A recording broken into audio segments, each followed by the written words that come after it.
Hi. I was asked to submit a thought or two about what the open web is to me. And when I started thinking about what the open web is to me, and it took me a couple of days to wrap my head around this question, was that I thought very much about context and one individual's position on the web in terms of from a network perspective. So the open web as an enabler to let me or others connect with one another and share experiences, share content, share ideas and concepts. But coming back to context, one has to acknowledge that this positioning on the open web is a very different experience for some compared to others. So initially, you should always be, when talking about the open web, you should always consider questions around power dynamics, about power structures, who gets to choose where one gets to connect, where one gets to publish, where one gets to read, write, and participate and voice opinions. And that, to me, is an interesting thing, because the open web then becomes this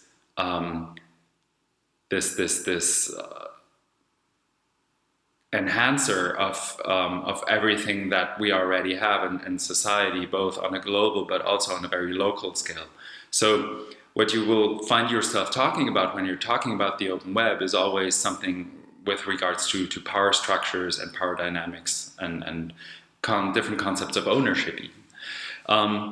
But there are certain lenses through which one can tackle the open web from an educational perspective. And software and infrastructure certainly are some of them. I'm not going to embarrass myself and talk about software infrastructure here. But there are other aspects as participation. Who gets to participate when and where? Pedagogical aspects. So how do I incorporate questions around the open web in my pedagogical settings, be it in an educational institution or be it somewhere else in life? How do I administrate the open web, and who gets to do that? Who gets to make those calls and decisions that affect very much every single one of us using and publishing on the open web? Those are all questions that can be very well tackled in any kind of, let's call it a pedagogical setting, any kind of learning experience or learning setting.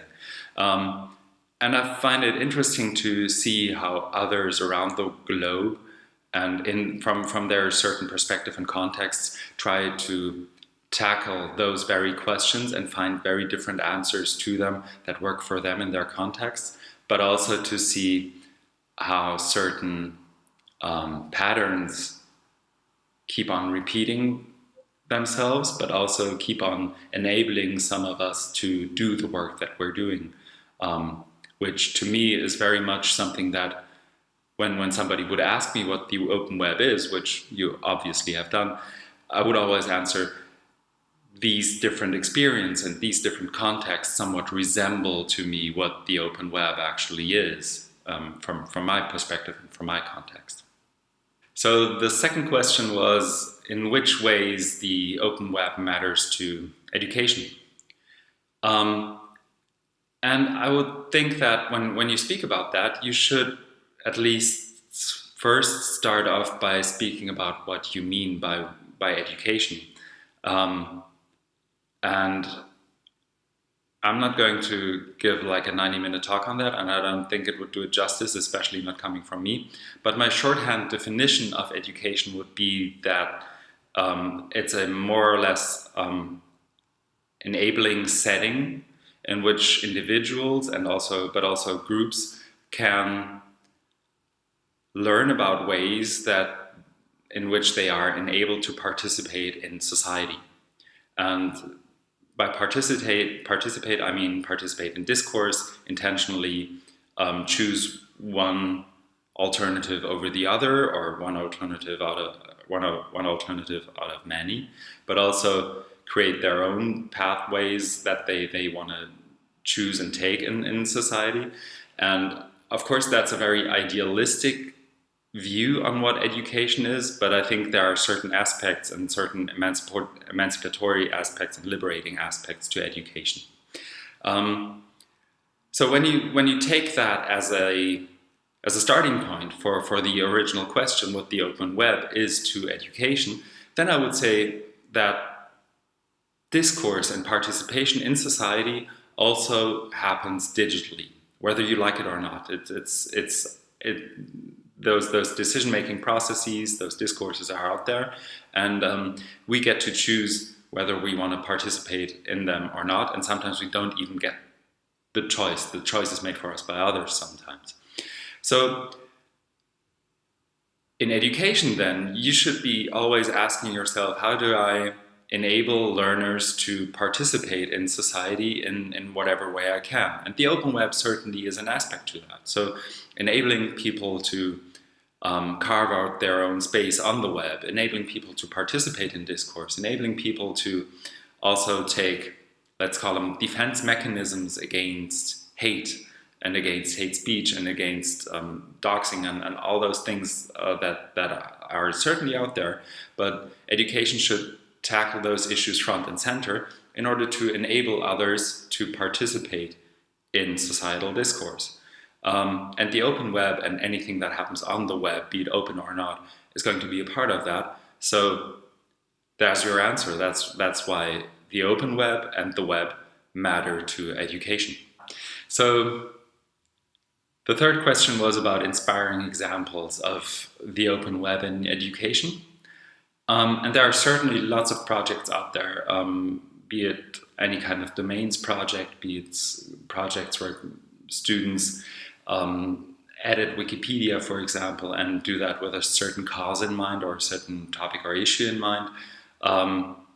But what I find most inspiring, I would say, is that even though the web is not only a happy place and not only a place where ideas and people and opinions and diversity are valued, even though that all is the case, I find it inspiring that still educators, teachers, professors, students, learners, even outside of educational institutions, come online and see if they can't carve out a small space on the web for themselves. And those are the things, and the more, rather than things, there are moments that I find inspiring, that somebody comes out and tries to see and experience the open web for their own learning, and see what that then does to them. And those are the moments that I find inspiring, and those are the moments that I try to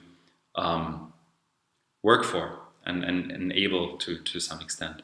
So my question then is, how do we do that better, and how can we create environments in which that's made easier and also more intentional, I would say.